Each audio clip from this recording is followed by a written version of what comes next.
Selamat pagi Bapak Ibu dan saudara-saudaraku, salam sejahtera bagi kita sekalian. Apa kabar pagi ini? Harapan dan doa saya kita semua sudah bangun dengan sehat, selalu bersuka cita dalam anugerah Tuhan kita Yesus Kristus. Senang sekali kita berjumpa kembali pada pagi ini. Kita bersyukur telah membuka mata kita dan menyaksikan berkat Tuhan yang baru. Dalam segala kerendahan hati, mari kita datang kepadanya untuk menerima sabdanya. Semoga menjadi pandu kita untuk menjalani hari ini. Pagi ini mari membaca dan mendengarkan Mazmur pasal 3 ayat 1-8 demikian. Mazmur Daud ketika ia lari dari Absalom anaknya. Ya Tuhan, betapa banyaknya lawanku. Banyak orang yang bangkit menyerang aku. Banyak orang yang berkata tentang aku. Baginya tidak ada pertolongan daripada Allah. Tetapi Engkau, Tuhan, adalah perisai yang melindungi aku. Engkaulah kemuliaanku dan yang mengangkat kepalaku. Dengan nyaring aku berseru kepada Tuhan, dan Ia menjawab aku dari gunungnya yang kudus. Aku membaringkan diri lalu tidur. Aku bangun sebab Tuhan menopang aku. Aku tidak takut kepada puluhan ribu orang yang siap mengepung aku. Bangkitlah Tuhan, tolonglah aku ya Allahku. Ya, Engkau telah memukul rahang semua musuhku dan mematahkan gigi orang-orang fasik. Dari Tuhan datang pertolongan, berkat-Mu atas umat-Mu. Allah sumber pertolongan. Saudara-saudara pernah punya pengalaman tiba-tiba tidak bisa tidur di malam hari? Biasanya karena apa? Paling tidak setelah mendengarkan firman Tuhan pada pagi ini, saudara sekalian, malam nanti tidurlah, atau siang nanti istirahatlah. Saudaraku, apa yang akan kita bayangkan? Bagaimana perasaan seorang tua yang dilawan anak-anaknya?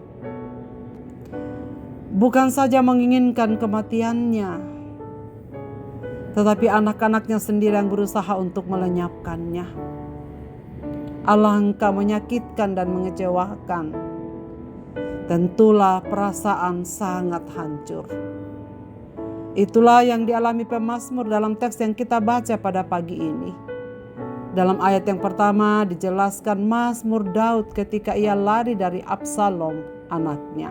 Raja Daud sedang bergumul hebat, menahan kesedihan, dan mencoba tegar menghadapi kenyataan kepedihan bahwa anaknya yang bernama Absalom akan membunuhnya. Mazmur ini ditulis dalam konteks pelariannya ketika Daud dikejar oleh anaknya itu. Dosa pemberontakan yang dilakukan Absalom tidak terlepas dari dosa yang telah dilakukan oleh Daud terhadap Batseba dan Uriah pada masa lalu. Walaupun Daud telah memohon ampun dan Tuhan telah mengampuninya, tetapi konsekuensi dari perbuatan masa lalunya ia harus tanggung. Dan ia harus membayar mahal atas kematian Uriah. Sebab Tuhan sudah berfirman padanya bahwa akibat dosa perselingkuhanmu anak yang lahir akan meninggal. Perang tidak akan beranjak dari kerajaanmu. Terbukti dikala ia sudah tua, anak-anaknya sudah berebut tahta, saling melawan, saling memperebutkan tahta. Bahkan ayahnya sendiri masih hidup ia ingin singkirkan. Tentu ini adalah perasaan dan keadaan yang sangat menghancurkan Daud. Apapun harus dijalani. Apakah yang dia lakukan? Apakah ia menghindari pemberontakan anaknya Absalom? Apa yang dia lakukan menghindari pemberontakan anaknya Absalom? Ia tidak berusaha melawan tetapi menghindar dan melarikan diri. Ia memilih meninggalkan istananya. Dan dalam pergumulan hidup inilah Daud merasa kecil hati. Di tengah banyaknya orang-orang yang mau menyerangnya. Mereka menganggap bahwa Allah tidak akan menolong Daud. Namun kita dapat melihat bagaimana Daud tetap mempercayai Tuhan dan berdoa kepadanya. Dalam kegentingan ini tidak terlintas dalam benak Daud bahwa Tuhan tak lagi berkuasa atau benar-benar meninggalkannya. Daud tidak menyalahkan Tuhan atas situasi pelik yang dialaminya, tetapi ia justru makin mendekatkan diri kepada Tuhan. Ia mencari Tuhan dengan sungguh-sungguh. Seruan permohonan pertolongan keluar dari bibirnya. Ya Tuhan, tolonglah umat-Mu. Ya Tuhan Allahku, bangkitlah, tolonglah aku. Dari Tuhan datang pertolongan, berkat-Mu atas umat-Mu. Mazmur ini ditutup dengan keyakinan percaya bahwa Allah akan menolongnya. Saudara sekalian, akhirnya Daud mencari Tuhan dengan sungguh-sungguh dan ia memperoleh kekuatan dan keyakinan baru. Seruan permohonan pertolongan keluar dari bibirnya.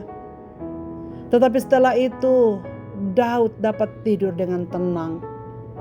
Daud tidur dengan tentram karena mempercayai bahwa Tuhan akan ada di pihaknya. Walaupun begitu banyak musuh-musuhnya, tetapi Tuhan akan menolongnya. Saudara-saudaraku, dari sini kita belajar bahwa persoalan, pencobaan, bahkan gelapnya hidup dapat mengepung kita. Namun sekalipun itu semua membuat kita merasa kecil hati, jangan lagi kita takut kepada sesuatu pun yang dapat mencelakai kita. Sebab Allah yang kita percaya adalah Allah yang besar, yang tidak pernah tertidur dan terlelap. Pertolongan akan kita peroleh dari Dia yang adalah sumber segala sesuatu. Walaupun getir dan pahit hidup kita jalani, walaupun berat harus kita langkahi langkah demi langkah, jangan pernah kita melupakan Allah dalam setiap proses yang kita alami. Mungkin kita merasa bahwa semua orang hadir untuk menentang, bahkan menyatakan bahwa Tuhan tidak ada dan tak akan menolong kita. Tetapi tetaplah datang kepada Tuhan karena Dialah sumber pertolongan kita.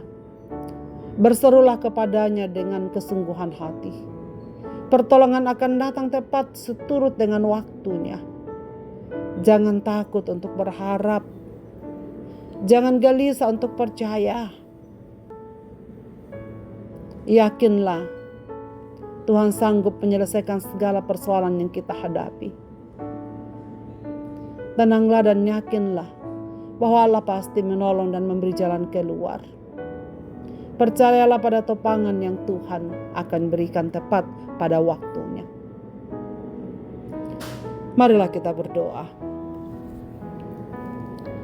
Bapa di sorga, Bapa di dalam nama Tuhan Yesus Kristus, kami bersyukur dapat mengawali hari ini dengan sabda-Mu yang sangat menguatkan ini. Kami mengaku kepadamu Tuhan bahwa acap kali persoalan, tantangan, kesulitan demi kesulitan datang silih berganti dalam hidup kami. Tapi biarkanlah firman-Mu pada pagi ini menguatkan kami dalam segala situasi yang sulit sekalipun. Kuatkanlah kami untuk selalu condong kepadamu. Kuatkanlah kami untuk selalu berseru-seru memohon pertolongan-Mu seperti yang dilakukan Daud. Tolonglah kami ya Tuhan. Berilah kami kesabaran untuk menjalani semua yang harus kami jalani. Sebab Engkau tidak pernah tutup mata kepada kami anak-anak-Mu. Kami mohon Tuhan semakin menyucikan hati kami untuk sungguh-sungguh berjalan bersama-Mu di sepanjang waktu hidup kami. Kami memang manusia yang tidak sempurna. Kami manusia yang penuh dengan kelemahan dan keterbatasan. Tetapi kami selalu berdoa kepadamu Bapa. Tolonglah kami. Bangkitlah ya Tuhan. Berilah jalan keluar.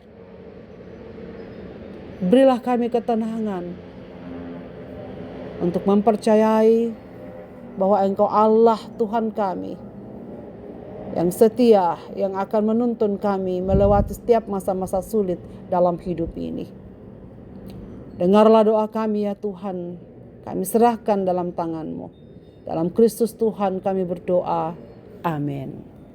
Selamat beraktivitas Bapak, Ibu, dan saudara-saudaraku. Tuhan Yesus memberkati kita sekalian.